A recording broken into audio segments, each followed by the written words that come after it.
হঠাৎ সেদিন সেই পুরাতন স্মৃতি ফিরে এলো মনে। তোমায় পড়ল মনে হঠাৎ কোন অকারণে। স্মৃতির পাশাপাশি আমরা কখন যেন কাছাকাছি, দূরে যাওয়া পথ আবার এলো পাশাপাশি।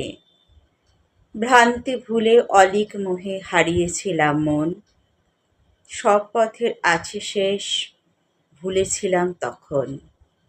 নিবিড় কোন এক দূর দিগন্তে পথ গেল মিশে, ম্রিয়মাণ চাঁদ তার জ্যোৎস্না হারালো অবশেষে। হাজার মাইল পেরিয়ে গেলেও পথের শেষ নেই, পাশাপাশি বা সমান্তরাল যাই হোক গল্পকথাই। যদি বলো নষ্ট হলো সময় কিংবা অনুভবের অপচয়, বলবো আমি ঠিক বা ভুল কোনো কিছুই স্পষ্টতর নয়। শুনলেন কবিতা, আমার নিজের লেখা একটি কবিতা, তোমায় পড়ল মনে। কবিতা তোমায় পড়ল মনে, কলমে এবং কণ্ঠে আমি মৌমিতা পাল। একটি কবিতা পাঠ করলাম, এবার একটি কবিতা কোলাজ পাঠ করব। আশা, সব শেষ হয়ে যায় তবুও আশা থেকে যায়। আশায় আশায় জীবন চলে যায়, তবুও আশা থেকে যায়। এই জীবন শুধু মোহমাময়, এই জীবন শুধু আশার ছলনাময়। হতাশা, আশা চলে গেলে হতাশা ফিরে আসে।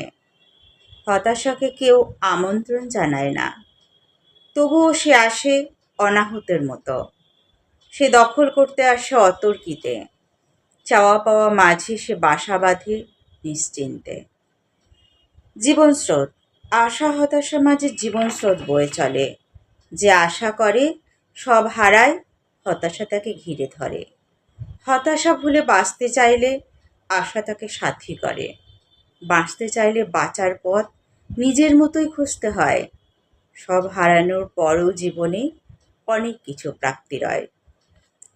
শুনলেন আমার একটি কবিতা কোলাজ। কবিতা লেখায় এবং কবিতা পাঠে আমি মৌমিতা পাল। আর একটি ছোট অনুকবিতা পাঠ করছি। অনুভূতি হৃদয়ের চেতনায় ধাক্কা দিলে কবিতার জন্ম হয়। কিছু মুহূর্ত মধুর হলে কবিতার জন্ম হয়। দুঃখের বাতাসে হৃদয় পড়লে কবিতার জন্ম হয়। শুধু জোর করে কবিতা লিখব মনে করলে কবিতার জন্ম হয় না। কবিতা বড় কোমলমতি, বড় অভিমানী। শুনলেন আমার একটি ছোট্ট অনুকবিতা, কবিতার জন্ম।